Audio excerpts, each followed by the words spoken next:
Hello everyone and welcome to this video. पिछले video में हम लोगों ने एक्सेल के बेसिक्स को समझा था एंड देखा था दैट किस तरीके से आपका एक्सेल का स्प्रेडशीट वगैरह वर्क करता है एंड क्या क्या बेसिक फंक्शंस आप इसमें परफॉर्म कर सकते हो।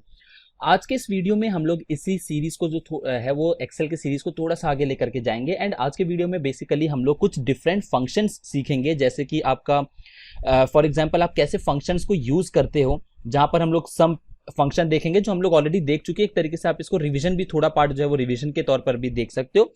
सम के बाद आप average, minimum function, maximum function and जो 4 बेसिक टाइप के काउंट वाले फंक्शंस होते हैं, जहां पर count, count A, count blank and count if, ये 4 तरीके के फंक्शंस होते हैं। ये आप कैसे परफॉर्म कर सकते हो इसके बारे में सीखेंगे, ठीक है। बट इन सबको सीखने से पहले हम लोगों ने जो ये वर्कशीट क्रिएट किया है, इस वर्कशीट में हम लोग मॉडिफिकेशन कैसे कर सकते हैं उसके बारे में पहले देख लेते हैं, ठीक है। अब सबसे पहली चीज जो है, मैं यहां पर इन चीजों को जो है वो डिलीट कर देता हूं। Okay, done. अब सबसे पहले अगर मैंने ये चीज जो पूरा का पूरा फॉर्म किया है, इसको मुझे मूव करना है। फॉर एग्जांपल यहां पर मेरा जो विजिबिलिटी है वो इतना अच्छा नहीं है, मैं सेटिस्फाइड नहीं हूं। मैं चाहता हूं दैट ये जो चीज है ना, ये थोड़ा सा और राइट साइड में हो जाए या फिर कॉर्नर के साइड चले जाए। तो मैं इस पूरे के पूरे सेल को, जितने भी चीजों को आपको मूव करना है, इसको मैं सेलेक्ट कर लूंगा। एंड दो तीन तरीके हैं, काफी सारे वैसे तो प्रोसेस हैं। एक तरीका तो कंट्रोल सी प्रेस करके आप जहां पर भी पेस्ट करना चाहते हो वहां पर जाके कंट्रोल वी कर दो, ठीक है। कंट्रोल जेड से आप ऑब्वियसली अंडू कर सकते हो, या फिर आपके पास एक तरीका है इसको कट करने का। कंट्रोल एक्स से ये कट हो जाएगा, जहां पर भी आपको लेकर के जाना है वहां पर कंट्रोल वी करोगे तो ये वहां पर चले जाएगा।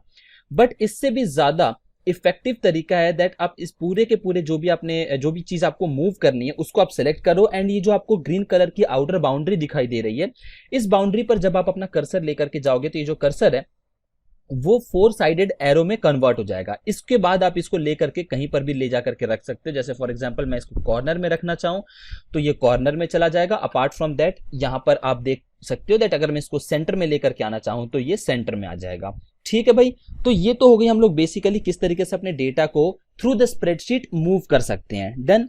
व्हाट इफ अब मुझे पूरे के पूरे डेटा को जो है वो कॉपी पेस्ट करना है। जैसे फॉर एग्जांपल ये पूरा का पूरा जो जनवरी 2019 के मार्क्स वगैरह हैं, ये मैं अज्यूम कर लेता हूं दैट ये जो सारे मार्क्स, आई डोंट नो ये 30 किस चीज का है। ओके, मैं इसको रिमूव कर देता हूं। आई एम अज्यूमिंग दैट ये पूरे के पूरे जो हम लोगों ने डेटा एंटर किया है वो किसी भी स्टूडेंट लेट से एबीसी का है। अब मुझे किसी दूसरे स्टूडेंट लेट से, उसका नेम हम लोग लेट से अभय नेम कर देते हैं, अभय के लिए भी मुझे ऐसा एक डेटा सेट जो है वो एंटर करना है। तो रेदर देन मैं सब चीजें एक एक करके एंटर करूं, मेरे लिए बेस्ट ये होगा दैट मैं इस सब चीजों को कॉपी कर दूं यहां से, ठीक है, कंट्रोल सी, एंड मैं एक दूसरे स्प्रेडशीट में ले जा करके इसको मैं पेस्ट कर दूं, ठीक है। ये हमारे पास एक तरीका है दैट मैं डेटा को एक स्प्रेडशीट से मूव करके दूसरे स्प्रेडशीट पर भी जो है वो लेकर के आ सकता हूं, ठीक है भाई। तो ये तो हो गया एक तरीका। अपार्ट फ्रॉम दैट एक और चीज मैं ये कर सकता था दैट हमारे पास जो ये डेटा एक स्प्रेडशीट में प्रेजेंट है, अब ऑब्वियसली मैंने यहाँ पर जो इस चीज को रिमूव मतलब किया है, तो मैं यहाँ पर यहाँ से लेकर के यहाँ तक की चीजों को जो है वो डिलीट कर दूंगा। ये नंबर जो है वो मैं खुद से एंटर करूंगा एंड जैसे जैसे मैं नंबर्स एंटर करता जाऊंगा मेरा जो ये एवरेज है वो चेंज होता जाएगा एंड जो टोटल है वो भी चेंज होता जाएगा, बिकॉज इन सभी सेल्स में जो हमारा फॉर्मूला है वो ऑलरेडी डला हुआ है। अब आप अगर ऐसा सोच रहे हो दैट क्यों ना ऐसा हम लोग करें दैट हम लोग इसको मैन्युअली यहां पर चीजों को एंटर करते, तो आप खुद बताइए। तो चलो छोटा सा डेटा सेट है, अगर हमारा डेटा सेट बड़ा होता तब वैसे केसेस में हम लोगों को एक एक चीज टाइप करने में बहुत ही ज्यादा टाइम लग जाता है। इसलिए ये एक बेटर अप्रोच है दैट आप डायरेक्टली कॉपी पेस्ट कर दो एंड जो डेटा आपको डालना है वहां तक की चीजें जो है वो आप डिलीट कर दो, ठीक है। चलो आगे बढ़ते हैं हम लोग। इसके बाद आपका एक और तरीका ये था दैट आप इस सेल को, इस पूरे के पूरे स्प्रेडशीट को जो है वो कॉपी कर दो। कॉपी कैसे कर सकते हैं, देखो कॉपी करने से पहले फॉर एग्जांपल हमारे पास मल्टीपल शीट्स प्रेजेंट हैं। मैं चाहता हूं दैट लेट्स से ये नेम है फॉर एग्जांपल भुवन नेम कर देते हैं। ये भुवन नेम के किसी पर्सन का डेटा है। इस पे मैं डबल क्लिक करके या तो इसको मैं रीनेम कर सकता हूं यहां से, ठीक है, डबल क्लिक, एंड इसका नाम मैं अभय कर देता हूं। बट अब मुझे चाहिए दैट ये जो अभय का स्प्रेडशीट है अल्फाबेटिकल ऑर्डर में ए पहले आए एंड भुवन का जो स्प्रेडशीट है वो बाद में आए। तो सिंपली मैं इस अभय की स्प्रेडशीट को जो है वो यहां से क्लिक करके एंड ड्रैग करूंगा। तो आप देख सकते हो ये जो स्प्रेडशीट है ये अपना पोजीशन चेंज कर चुका है, अब ये पहले आ चुका है। सिमिलरली मैं इसको कहीं पर भी लेकर के जा सकता हूं, जहां पर भी मुझे इसकी रिक्वायरमेंट होगी वहां पर मैं इसको लेकर के जा सकता हूं, ठीक है भाई। चलो अब ऐसा ऐसा अज्यूम कर लेते हैं दैट मुझे एक और स्प्रेडशीट बनानी है राहुल की। तो ऑब्वियसली राहुल का स्प्रेडशीट जो है वो अभय एंड भुवन के बाद आने वाला है, ठीक है। तो मुझे अगेन अभय का जो स्प्रेडशीट है इसको कॉपी पेस्ट करना पड़ेगा इस तीसरे शीट में एंड इसको रीनेम करना पड़ेगा। इससे बेटर अप्रोच ये है दैट मैं डायरेक्टली इस वर्कशीट को कॉपी कर लूं एक दूसरे वर्कशीट में। जैसे फॉर एग्जांपल मैं अभय के ही नंबर वर्कशीट को क्लिक करता हूं एंड अपने कीबोर्ड पे कंट्रोल बटन प्रेस कर देता हूं। अब देखो आप यहां पर ध्यान से देखोगे तो जब भी मैं कंट्रोल बटन प्रेस कर रहा हूं ना, ये मैंने प्रेस किया एंड छोटा सा एक प्लस का साइन आपको मेरे कर्सर के ऊपर दिखाई दे रहा होगा। मैंने छोड़ा लीव किया तो प्लस का साइन रिमूव हो गया, फिर से कंट्रोल बटन प्रेस किया तो वो छोटा सा प्लस का साइन वापस आ गया। इसका ये मतलब है दैट अगर मैं अभय के वर्कशीट की पोजीशन चेंज करता हूं कंट्रोल बटन प्रेस करके एंड लीव करता हूं तो अभय का एक और स्प्रेडशीट जो है वो कॉपी होकर के बन जाएगा। तो आपने देखा अभय के नेम से ही मेरा एक और स्प्रेडशीट जो है वो कॉपी होकर के आ चुका है। अब मैं इसको जो है वो रीनेम कर सकता हूं। तो ये मल्टीपल अप्रोच है कैसे आप अपने डेटा को मल्टीपल वर्कशीट में जो है वो कॉपी पेस्ट कर सकते हो। ये काफी सारे अलग अलग मेथड्स हैं, ठीक है। अब यहां पर मैं आपको एक और चीज बताना चाहूंगा। व्हाट इफ अगर मेरे पास एक और एक्सेल फाइल है, फॉर एग्जांपल वो पूरे स्कूल का, ये तो चलो मैंने अपने फ्रेंड्स का फॉर एग्जांपल डेटा एंटर किया है। व्हाट इफ मुझे अब इस वर्कशीट में, ठीक है, या फिर इस वर्कशीट से जो डेटा है वो पिक करके दूसरे किसी वर्कशीट में डालना है या फिर दूसरे किसी एमएस एक्सेल में डालना है। तो जनरली ऐसा होता है दैट हम लोग जब चीजों को कॉपी करके पेस्ट करते हैं तो वहां पर या तो कोई सेल मिस हो जाता है या फिर फॉर्मूला जो है वो ढंग से वर्क नहीं करता है। तो इसको करने का राइट अप्रोच क्या होता है, आप जो भी वर्कशीट को मूव करना चाहते हो दूसरे किसी एक्सेल के फाइल पे, तो आप उस पर राइट क्लिक करोगे एंड राइट क्लिक करने के बाद आपको एक ऑप्शन दिख रहा है मूव और कॉपी। तो इस पे आप जाकर के क्लिक करोगे। अब जब आप मूव और कॉपी पे क्लिक करोगे तो यहां पर मेरे पास मल्टीपल ऑप्शंस ओपन हो चुकी हैं। अब मुझे एग्जैक्टली ओके यहां पर क्रैश कोर्स की स्पेलिंग ठीक कर लेना आप। तो यहां पर मैं इसको ड्रॉप डाउन से ले जा करके न्यू बुक अगर सेलेक्ट करता हूं तो मेरा ये जो राहुल का स्प्रेडशीट था वो एक नए एक्सेल में जो है वो जा करके सेव हो जाएगा, ठीक है। या फिर अगर फॉर एग्जांपल मैं एक न्यू वर्कशीट जो है वो ओपन कर न्यू एक्सेल फाइल ओपन कर लेता हूं, ठीक है, कंट्रोल एन, तो ये मेरा एक न्यू वर्क बुक जो है वो यहां पर आ चुका है। मैं कंट्रोल एन से लेट से एक और वर्कबुक जो है वो एंटर कर लेता है, यहां पर जो है वो एंटर कर देता हूं। तो यहां पर बुक 2 आ चुकी है। तो अब मैं वापस से इस राहुल के स्प्रेडशीट को मूव करना चाहूं तो मैं मूव और कॉपी पे क्लिक करता हूं। तब अब मेरे ड्रॉप डाउन में आप देखो बुक 1 बुक 2 ये दोनों के दोनों एक्सेल फाइल, मतलब बेसिकली मेरे पीसी में जितने भी एक्सेल फाइल्स ओपन होंगे वो सारे के सारे फाइल मुझे यहां पर जो है वो देखने को मिलेंगे। तो यहां से मैं उन फाइल्स में डायरेक्टली पेस्ट कर सकता हूं। तो इस तरीके से अगर आपके पास मल्टीपल एक्सेल फाइल्स हैं एंड आपको एक फाइल से कोई एक स्प्रेडशीट दूसरे फाइल में कॉपी करना है, दूसरे एक्सेल में लेकर के जाना है, तो आप ये अप्रोच यूज कर सकते हो। जैसे मैंने बुक 1 पे क्लिक करके ओके किया, ठीक है, तो आप देख सकते हो दैट हमारा जो एक्सेल बुक 1 के नेम से था उस बुक 1 में राहुल की स्प्रेडशीट ऑटोमेटिकली यहां पर इंसर्ट हो चुकी है। डन। आई होप आपको यहां तक की चीजें समझ में आई होंगी, ठीक है। अब यहां पर से चीजें जो है वो मूव हो चुकी है। मैं कंट्रोल Z बटन प्रेस यहां पर नहीं कर सकता हूं, आप देख सकते हो। अब मुझे क्या करना पड़ेगा, उसको वापस लाने के लिए उसको मुझे यहां पर लेकर के आना पड़ेगा। तो मैं इसको राइट क्लिक करके मूव और कॉपी पे क्लिक करता हूं एंड अब मुझे चीजों को मूव नहीं करना है, अब मुझे कॉपी करना है। तो क्रिएट अ कॉपी पर मैं क्लिक करूंगा एंड वापस मुझे किस में लेकर के जाना है, एक्सेल क्रैश कोर्स पर ओके करूंगा। तो आप देख सकते हो राहुल जो है वो वापस से आ चुका है, ठीक है भाई। तो ये तो हो गया वर्कशीट के साथ आप क्या क्या चीजें परफॉर्म कर सकते हो, कॉपी पेस्ट करना, रीनेम करना, रिमूव करना एंड इसके अलावा आप इसका कलर भी जो है वो चेंज कर सकते हो। फॉर एग्जांपल मैं इसका कलर जो है वो ग्रीन कर देता हूं, ठीक है। तो आप देख सकते हो यहाँ पर जो है वो कलर ग्रीन हो चुका है। इसका कलर ये बेसिकली आपको चीजों को पहचानने में हेल्प करता है। फॉर एग्जांपल आपने एक शीट में अलग अलग चीजों को रखा हुआ है तो आप अपने अकॉर्डिंग अपने माइंड में कलर कोडिंग दे सकते हो एंड उसके अकॉर्डिंग कलर भी जो है वो चेंज कर सकते हो। इसके अलावा कुछ और इसमें फीचर्स है, प्रोटेक्ट शीट का हम लोग बाद में जाकर के देखेंगे। व्यू कोड ऑब्वियसली ये हम लोग अभी नहीं देखने वाले हैं। हाइड, आप इस किसी भी जो आपका वर्कशीट है उसको हाइड कर सकते हो, इसको हम लोग बाद में देखेंगे। अभी हम लोग सेल हाइडिंग के प्रोसेस को देख लेते हैं, ठीक है भाई। आई होप ये सब बेसिक चीजें जो है वो आप समझ चुके हो। चलो अब हम लोग आगे बढ़ते हैं। अब हमारा जो ये वर्कशीट है इसमें हम लोग कुछ कुछ और चीजें जो हैं वो कर सकते हैं। जैसे कि फॉर एग्जांपल मुझे ऐसा लगता है दैट यहां पर मैं गलती से एक सब्जेक्ट डालना भूल गया हूं, ठीक है। फॉर एग्जांपल मुझे ऐसा लगता है दैट केमिस्ट्री एंड बायोलॉजी के बीच में हो सकता है मैंने कुछ लेट्स से स्पोर्ट्स का ऐसा सब्जेक्ट डालना, कंप्यूटर का सब्जेक्ट डालना मैं यहाँ पर भूल चुका हूं। तो मैं क्या करूंगा, मैं इस रो को सेलेक्ट करूंगा पूरे के पूरे, ठीक है। यहां पर आप नंबर के आगे क्लिक करोगे तो ये एरो में कन्वर्ट हो जाएगा। आप जब क्लिक करोगे तो ये ऑटोमेटिकली ये पूरा का पूरा रो जो है वो सिलेक्ट हो जाएगा। ठीक है भाई, तो आपको क्या करना है, आप बेसिकली इस रो को सिलेक्ट करोगे एंड अपने कीबोर्ड पे प्रेस करोगे control and plus button, control and plus button. Plus button आपके बैक स्पेस के बिल्कुल बगल में होगा, तो आपको कंट्रोल एंड प्लस बटन को जो है वो क्लिक करना है। ठीक है, तो मैं यहाँ पर कंट्रोल एंड प्लस बटन, अब जनरली जो प्लस बटन है ना, आप यहाँ पर चेक करोगे तो प्लस बटन को क्लिक करने से ये बाय डिफॉल्ट इक्वल का साइन लेता है। तो हम लोगों को जो प्लस साइन है वो इक्वल टू के ऊपर दिया गया। आपके कीबोर्ड का लेआउट जो है वो डिफरेंट हो सकता है, बट अगर आपका लेआउट जो है वो मेरी तरीके से ही है, तो आपको प्लस साइन को यूज करने के लिए अपने कीबोर्ड में शिफ्ट बटन प्रेस करके एंड तब इक्वल टू का साइन डालना होता है, तब जाकर के ये प्लस साइन आता है।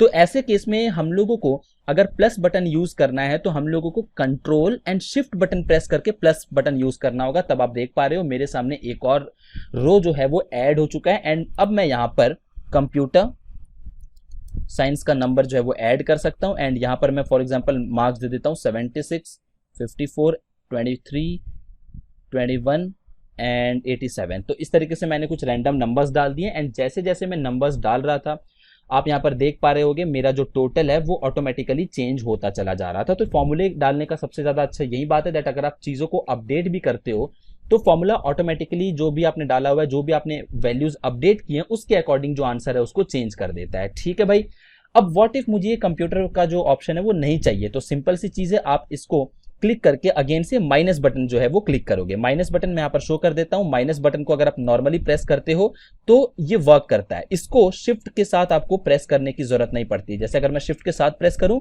तो ये अंडरस्कोर बन जाता है, इसकी हम लोगों को जरूरत नहीं है। ठीक है, तो आई होप आप यहां तक समझे होगे। कंप्यूटर को मैं सिलेक्ट कर लेता हूं and control and minus button पे मैं क्लिक करूंगा तो मेरा जो कंप्यूटर है वो रिमूव हो गया ऑटोमेटिकली। डन।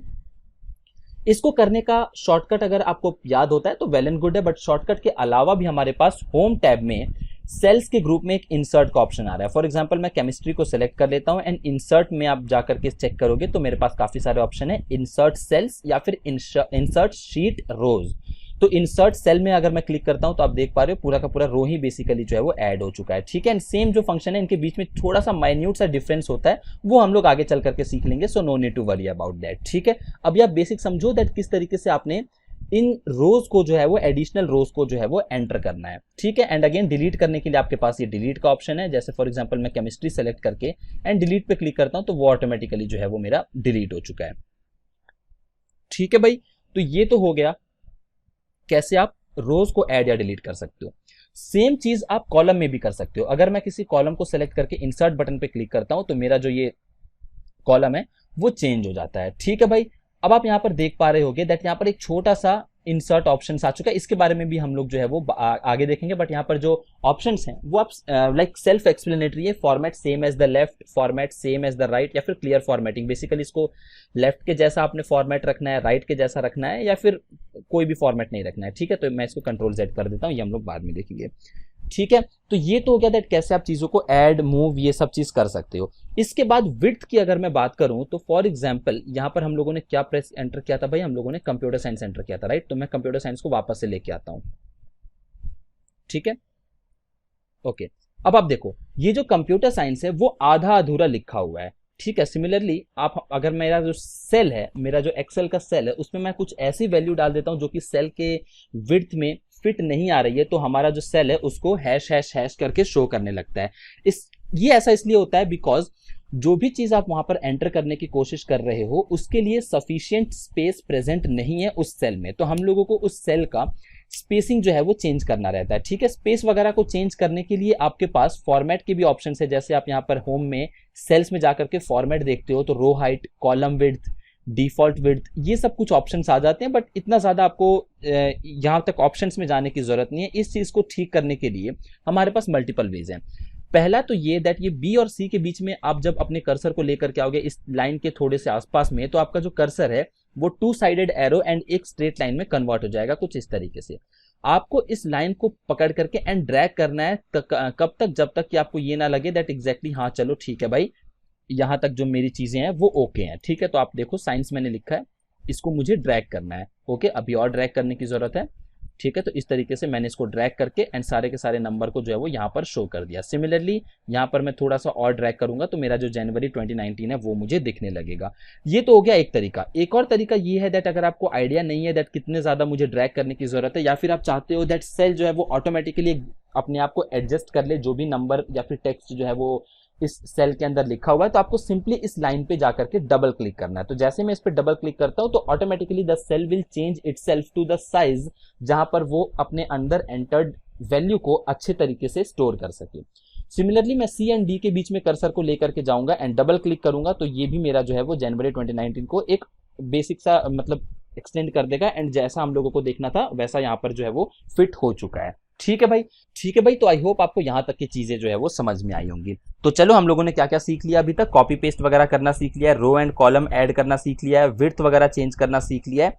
इसके बाद हम लोग जो हमारे सेल्स हैं, रोज हैं या फिर कॉलम्स हैं, उनको हाइड करने का तरीका सीख लेते हैं। फॉर एग्जाम्पल ये जनवरी 2019 का डेटा अभी फॉर द टाइम बिंग मुझे अपने ऑडियंस को नहीं दिखाना है, तो मैं इस सी के ऊपर ले जाकर के इस पूरे के पूरे कॉलम को जो है वो सेलेक्ट कर लूंगा, यहाँ पर राइट क्लिक करूंगा एंड हाइड के ऑप्शन पर क्लिक कर दूंगा। तो आप यहाँ पर देख पाओगे दैट मेरा जो जनवरी 2019 का डेटा है वो प्रेजेंट तो है, बिकॉज अगर मैं इसको बी एंड डी के बीच में लेकर के जाऊं एंड ऐसे स्ट्रेच करने की कोशिश करूं तो सी आ जाएगा। ठीक है, ये जो कॉलम है वो प्रेजेंट तो है बट हम लोग नहीं चाहते दैट हमारी जो ऑडियंस है वो इसको देखे, तो हम लोग इसको टेम्पररी हाइड कर सकते हैं। ठीक है भाई, अब अगर फॉर एग्जांपल 10 को भी मुझे हाइड करना है तो मैं इसको भी जो है वो हाइड कर देता हूं। देन इसको अनहाइड करने का भी तरीका सिंपल सा है। आप अगर इसको क्लिक करके राइट क्लिक करते हो, अनहाइड करते हो तो ये ऑटोमेटिकली अनहाइड हो जाएगा। ठीक है, सिमिलरली आपको ये जो दोनों लाइंस दिख रहे हैं इसके बीच में राइट क्लिक करना है एंड अनहाइड करना है। ठीक है, तो इस तरीके से आप चीजों को हाइड या अनहाइड भी जो है वो कर सकते हो। अब अगर चाहते हो दैट आपने कोई सेल हाइड किया है तो आपके ऑडियंस उसको अनहाइड ना कर पाए, फॉर एग्जांपल आप अपना एक्सेल शीट किसी को देते हो एंड आप चाहते हो दैट वो लोग मेरे एक्सेल शीट को अनहाइड ना कर पाए, तो ऐसे केस में आप क्या कर सकते हो, आप अपने शीट को प्रोटेक्ट कर सकते हो, जो कि हम लोग आगे सीखेंगे। प्रोटेक्शन का ऑप्शन हम लोगों ने अभी अभी थोड़ी देर पहले यहाँ पर डिस्कस किया था, आप यहाँ पर देख रहे हो दैट यहाँ पर प्रोटेक्ट शीट का एक ऑप्शन है। ठीक है, इस चीज को जो है हम लोग आगे जाकर के बेटर वे में समझेंगे, अभी हम लोग इसको रहने देते हैं। ठीक है भाई, चलो अब हम लोग आगे बढ़ जाते हैं। इसके बाद हम लोगों को ओके यहाँ पर एक ब्लैंक स्पेस है बट चलो इसको ब्लैंक ही रखते हैं। अब फॉर एग्जांपल मुझे काउंट करना है, क्या चीज मुझे काउंट करनी है दैट ये फॉर एग्जांपल ये डेटा तो छोटा है, मैं इसको नंबर ऑफ सब्जेक्ट्स अगर काउंट करने के लिए बोलूं तो आप मैन्युअली इसको काउंट कर लोगे, 1 2 3 4 5 एंड 6, टोटल 6 सब्जेक्ट्स हैं ये। ठीक है, बट अगर मेरा डेटा बहुत बड़ा होता एंड वहां पर मोर देन 100 ऐसा वैल्यूज पड़े होते हैं तो वहां पर मुझे काउंट करना मेरे लिए ऑलमोस्ट बहुत ही ज्यादा टाइम टेकिंग हो जाता है, ऑलमोस्ट इम्पॉसिबल हो जाता है। अगर मैं बहुत बड़ा स्प्रेडशीट ले आऊं जहां पर 5000 6000 8000 डेटा है तो उसको मैन्युअली काउंट करना पॉसिबल नहीं है। तो अब हम लोग कुछ फंक्शंस देखने वाले हैं जो कि हम लोग यूज कर सकते हैं, बट काउंट वाले फंक्शन तक जाने से पहले हम लोग कुछ बेसिक फंक्शंस देख लेते हैं। देखो फंक्शन का सिंपल सा मीनिंग क्या होता है, एक्सेल फंक्शन का मतलब होता है एक प्री डिफाइंड फॉर्मूला जो कि किसी टाइप का कैलकुलेशन करता हो। ठीक है भाई, तो what is an Excel function? An Excel function is a predefined formula that performs a calculation. अब वो कैलकुलेशन किसी भी चीज से रिलेटेड हो सकती है। एक्सेल में बहुत सारे जितने कैलकुलेशंस आप सोच सकते हो उस हर एक टाइप की कैलकुलेशन प्रेजेंट है।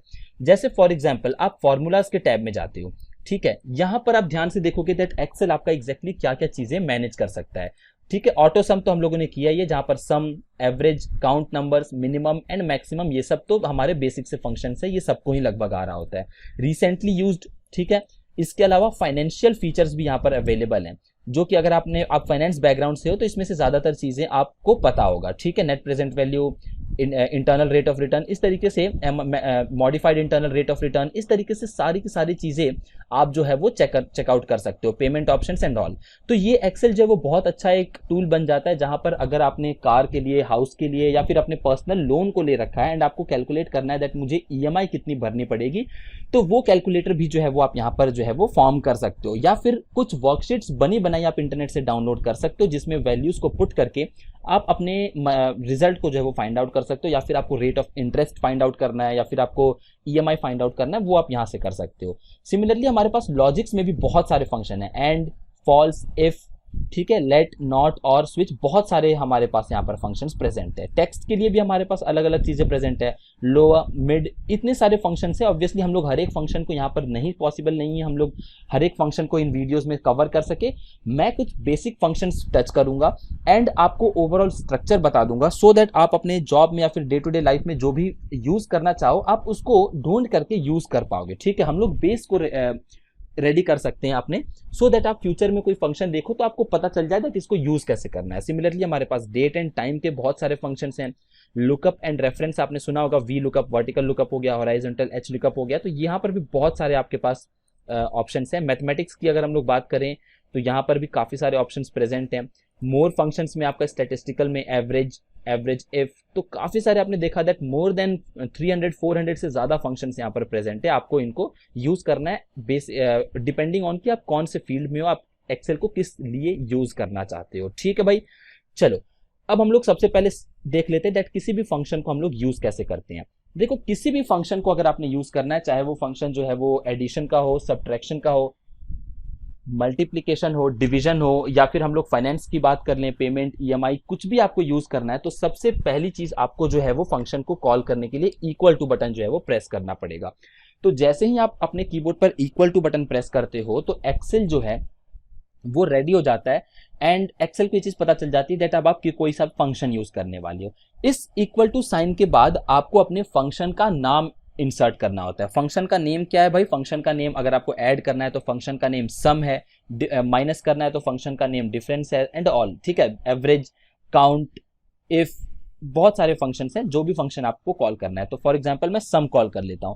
अपने फंक्शन को एंटर करने के बाद आपको जो है वो ब्रैकेट स्टार्ट करना होता है एंड आर्ग्यूमेंट्स एंटर करने होते हैं। आर्ग्यूमेंट्स का मतलब ये है दैट किस चीजों पे आप ये फंक्शन अप्लाई करना चाहते हो, मतलब जो भी फंक्शन आपने कॉल किया है, जो भी फंक्शन आप परफॉर्म करना चाहते हो, वो कौन से नंबर्स पे आप इसको चाहते हो अप्लाई करना। तो फॉर एग्जांपल मैंने यहां से यहां तक ड्रैग कर लिया है एंड अपना ब्रैकेट क्लोज करके एंटर करूंगा तो मेरा जो आंसर है वो आ जाएगा।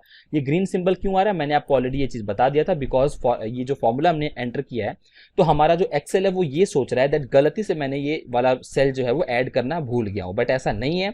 हम लोग गलती से नहीं भूले, हम लोगों को डेट को नंबर में ऐड करने की जरूरत नहीं है। हम लोगों को पता है दैट ये डेट जो है वो मार्क्स से अलग है, बट एक्सेल जो ऑब्वियसली ये समझ नहीं पा रहा है दैट यहाँ पर ये दोनों चीजें किस तरीके से डिफरेंट है, इसलिए एरर है। तो इस एरर को रिमूव करने के लिए आप सबको एक साथ सेलेक्ट करोगे एंड किसी एक के ग्रीन वाले सिंबल पे क्लिक करके एंड इग्नोर एरर करोगे तो सबका जो एरर है वो रिमूव हो जाएगा। ठीक है भाई, तो इस तरीके से आप जो है वो सम का फीचर फंक्शन जो है वो यूज करते हो। सिमिलरली अगर आपको डिफरेंस कैलकुलेट करना है तो equal to this minus this, इस तरीके से दो नंबर के बीच में आप जो है वो इजिली डिफरेंस भी जो है वो फाइंड आउट कर सकते हो। ठीक है भाई, एवरेज हम लोगों ने फाइंड आउट कर ही रखा है पिछले वीडियो में। इक्वल टू एवरेज यूज करके आप आर्गुमेंट्स दोगे दैट कितने नंबर्स का आपको एवरेज करना है, ब्रैकेट क्लोज करके एंटर बटन प्रेस करोगे तो आपका एवरेज भी जो है वो आ जाएगा। ठीक है, इसके बाद मिनिमम एंड मैक्सिमम फंक्शन देख लेते हैं। भाई मैं चाहता हूं दैट इस पर्सन के जनवरी 2019 में सबसे ज्यादा मार्क्स कौन से सब्जेक्ट में आए, तो ऑब्वियसली यहाँ पर जो है वो बायोलॉजी में 95 मार्क्स दोनों में इसको दिख रहे हैं, बट हम लोगों के पास अगर thousands and thousands of data है तब ये चीज हम लोग आंखों से देख करके फाइंड आउट नहीं कर सकते, बहुत ज्यादा टाइम लग जाएगा। तो हम लोग यहाँ पर मिनिमम एंड मैक्सिमम फंक्शन देख लेते हैं।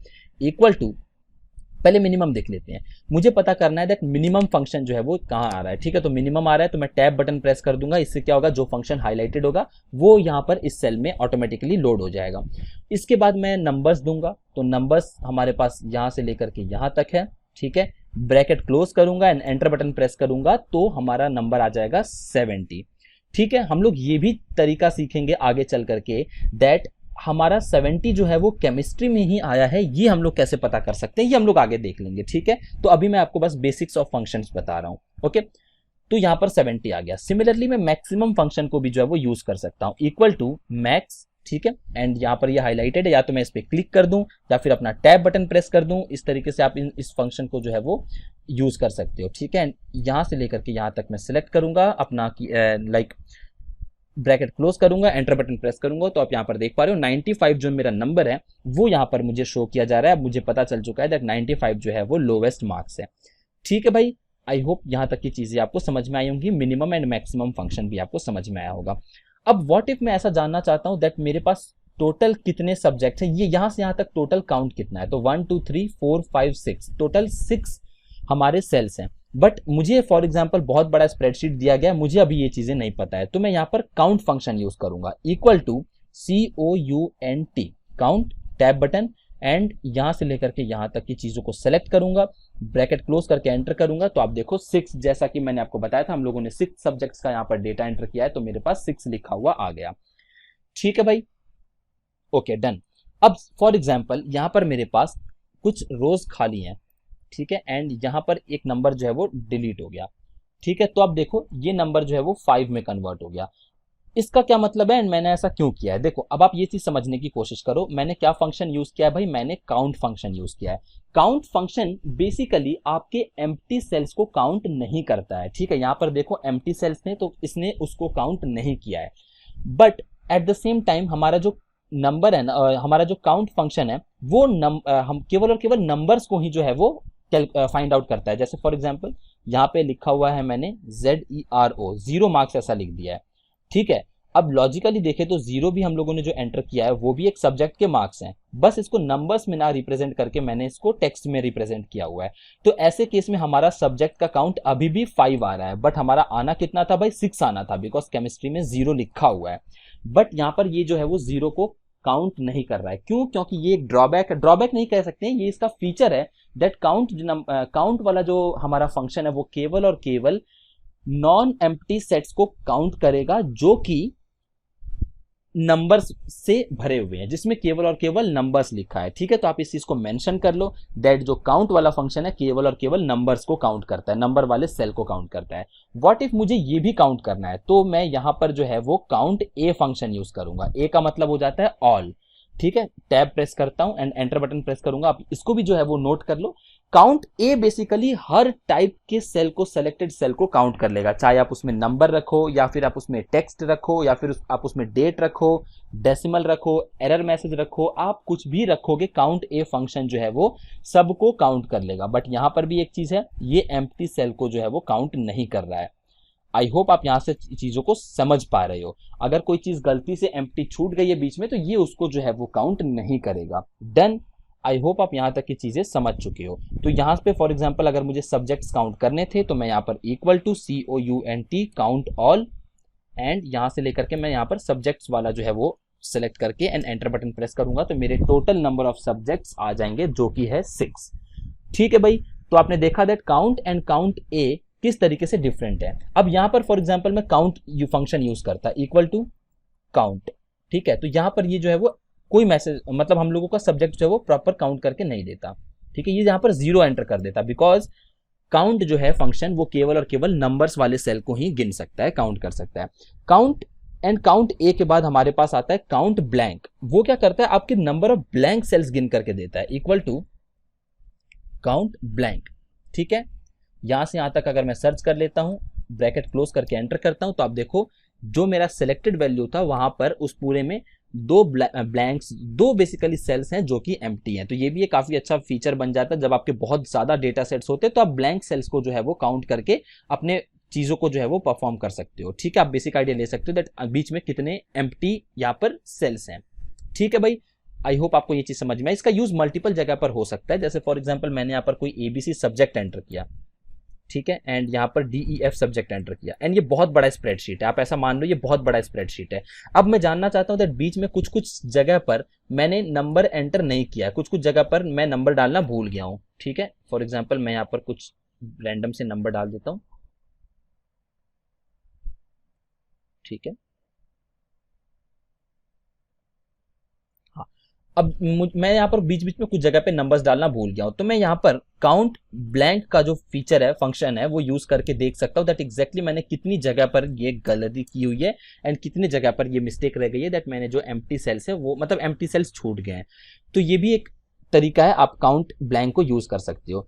इसके बाद आप काउंट इफ फंक्शन को देखो क्या होता है। काउंट इफ फंक्शन क्या करता है, count if function basically cells को काउंट करता है depending on a situation, depending on a condition. For example आप यहां पर डालते हो count equal to count if, ठीक है, काउंट इफ। काउंट इफ करने के बाद रेंज कहां से कहां तक आपको सर्च करना है एंड कॉमा आपको एग्जैक्टली क्राइटेरिया क्या देना है। ठीक है, तो बहुत ही ज्यादा कॉम्प्लेक्स हम लोग क्राइटेरिया अभी नहीं यूज करते हैं, हम लोग धीरे धीरे आएंगे उन चीजों पर। बट क्राइटेरिया फॉर एग्जांपल मैं ऐसा चाहता हूं दैट कितने सेल में फिजिक्स लिखी हुई है। तो अगर आपको टेक्स्ट ढूंढना होता है तो आप इसको कोटेशंस के अंदर रखते हो। यहां पर फॉर एग्जांपल PHYSICX में एंटर करके ब्रैकेट क्लोज करके एंटर करूंगा तो मेरा आंसर 1 आएगा, क्योंकि एक ही जगह पर फिजिक्स लिखी है। फॉर एग्जांपल यहां पर फिजिक्स जो है वो मैं मल्टीपल जगह पर लिख देता हूं, तो आप देखो जो मेरा काउंट है वो 1 से इंक्रीज होकर के 2 पर आ चुका है। ठीक है भाई, तो अभी तक तो मैंने केवल और केवल बेसिक फंक्शंस डिस्कस किए आपके साथ, count if, count blank, count A. इसमें हम लोग किस तरीके से एडवांस चीजों में जा सकते हैं, हम लोग कैसे ये चीज फाइंड आउट कर सकते हैं दैट सबसे नंबर कम कौन से सब्जेक्ट में आया। बिकॉज हम लोगों ने मिनिमम फंक्शन यूज करके 76 को फाइंड आउट कर लिया, बट 76 कौन से सब्जेक्ट में आए हैं ये हम लोगों ने नहीं फाइंड आउट किया। तो ये हम लोग आगे चल करके थोड़े और एडवांस लेवल पर सीखेंगे जब हम लोग और ज्यादा फेमिलियर हो जाएंगे एक्सेल से। ठीक है भाई, जब हम लोग सॉर्टिंग वगैरह में आएंगे तब ज्यादा चीजें बेटर हम लोग समझ पाएंगे। तो चलो आज के वीडियो में हम लोग इतना ही रखते हैं। आई होप आपको बेसिक समझ में आए होंगे। अगर आपको पहले से ये चीजें आती थी तो वेल एंड गुड है, बट कोई इशू नहीं है। आप आगे और भी ज्यादा एडवांस फंक्शन जो है हम लोग मिलकर के इसको समझने वाले, डिस्कस करने वाले हैं। 4 to 5 वीडियोस और लगेंगे, हमारा पूरा जो एक्सेल है वो आप बहुत ही ज्यादा एक अच्छे लेवल तक समझ जाओगे। उसके बाद आप अपने नीड के अकॉर्डिंग और भी ज्यादा एडिशनल चीजें जो है वो सीख सकते हो। तो चलो आज की वीडियो में इतना ही रखते हैं, मिलते हैं अगले वीडियो में। Till the next video, bye bye, take care and keep practising.